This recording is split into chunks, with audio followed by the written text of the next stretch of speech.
Welcome to another episode of Pet Central. My name's Cece, and this week we have some interesting news coming out of my home country, Australia. We have animals riding the train in Japan, and so much more. Stay tuned.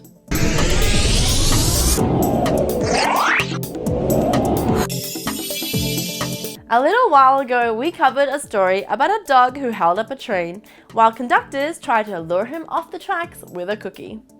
Well, this time we have yet another animal trying to disrupt public transport. Yes, once again the Japanese train systems were delayed when none other than a tiny bird, a Japanese bush warbler in this case, was spotted in one of the carriages.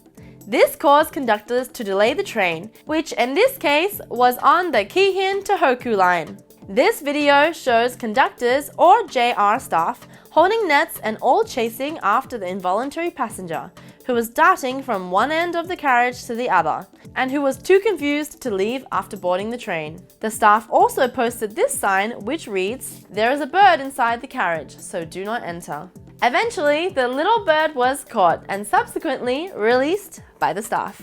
After this, the conductor announced, "We sincerely apologize for the trouble. Why a bird would leave all that nice nature out in Ufuna to come to Umachi though, we just don't know." The passengers responded with a good laugh, and we're glad that everything worked out so well for all involved, and seemingly was resolved a lot quicker than the dog and the cookie.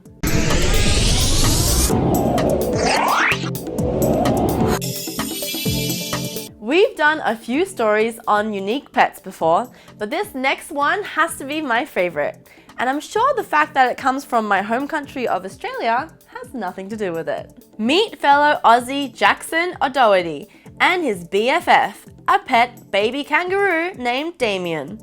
O'Doherty, who has released a YouTube video featuring himself and his seemingly inseparable bouncy friend, in which they can be seen swinging on swings, running at high speeds through the park, crossing and chasing each other over bridges, building sandcastles to which Damien almost shows a cat-like interest at what Doherty's doing, and visiting a store to which an old lady asks about Damien's age and his owner responds, She's 46.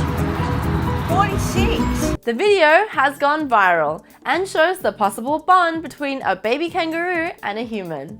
However, while the story is fun, we would like to emphasize that not everyone can keep a kangaroo as a pet, and you do need detailed knowledge about the animal to do so. You also need to obtain a special license along with the knowledge that the kangaroo may ultimately have to be returned to the wild. But until then, you can definitely check out O'Doherty's Facebook page because they sure are a fun-looking bunch.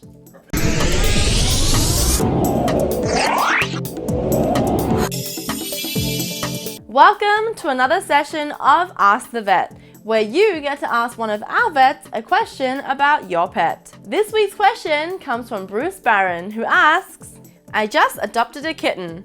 What are the main foods and plants I should keep away from my newly adopted cat?"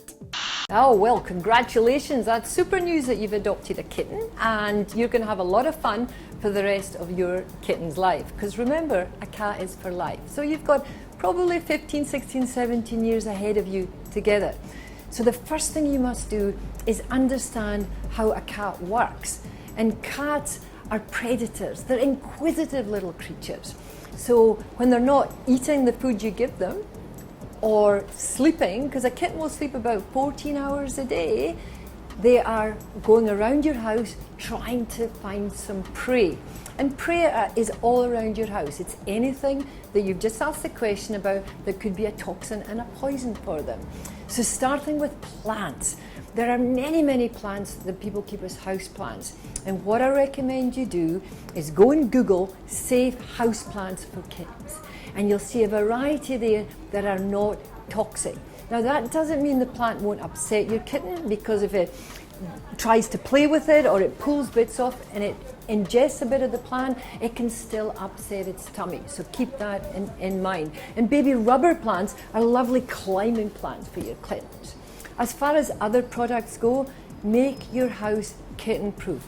Make sure your kitten cannot get near any human medicines, that your kitten cannot get to any of your grooming products, to your cleaning products, to things that you may use on your motor vehicle like antifreeze.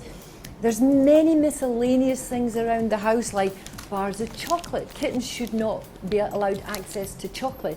They don't actually taste sweet, kittens, and they don't really like chocolate, but what happens, they get it on their fur and then kittens will lick it off and that can upset them.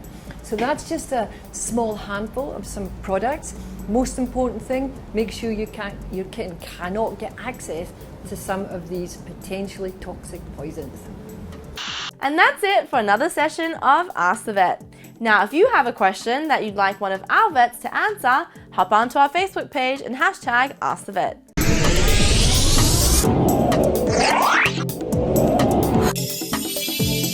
Now, we may have some cat owners watching this show who have more than one cat in their home. Heck, they might even have 3. But what would you say to someone who has no less than 12 cats? Yes, a cat owner in Japan who describes herself as a full-time cat mom has started a popular Instagram account showing the world what it's like to live with her 12 Persian cats, including this seemingly grumpy one right here. Oh, and as you may have noticed, yes, they all are Persians. So we understand how someone has 1 cat or maybe even 2, but how does someone come to have 12 cats? Well, the story is interesting and the owner has explained it as: it started when we met our first cat, Yuki. We took her home after rescuing her in the middle of the road, where we found her dirty and freezing. Then later, the owner decided to adopt 2 more Persian beauties. But what about the other 9? Well, they're children from the same litter. And what about the people that call her a crazy cat lady? Well, she simply responds with, "I'm happy, so it doesn't really matter what other people think about me having this many cats."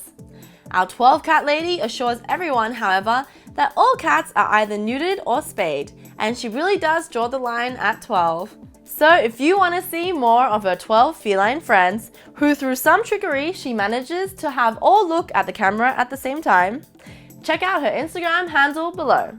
And while they are very cute, I do wonder how many cat toys these guys go through.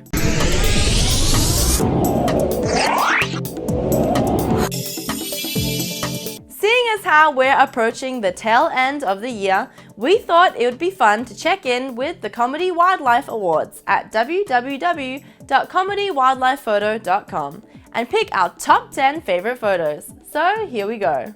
Number 1. That's a jolly looking fella right there. Number 2. Maybe still one of the best ways to not get your feet wet. Number 3. It's like he stood in or on something he wasn't supposed to. Number 4. It's like they're doing the tango. Oh, the excitement and the romance. Number 5. When life gives you lemons, well, you get the idea. Number 6. I'm sure this seemed like a good idea at the time. Number 7. This buffalo really seems to not be in full appreciation of the situation. Number 8. Why is it that I almost feel like I've either been caught or done something wrong? Number 9. This sure is a bit of a dark and ghoulish, albeit funny, sight.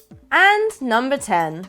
This guy seems to have been caught red-handed, and judging by his expression, we think he knows it. And that's it for our top picks of funny wildlife photos. But feel free to take a look for yourself at comedywildlifephoto.com and take some time to learn about the conservation efforts this company is making. And that's it for another episode of Pet Central. We hope you enjoyed it. And to keep up to date with all the latest pet news, make sure you hit subscribe below. Till next time, bye!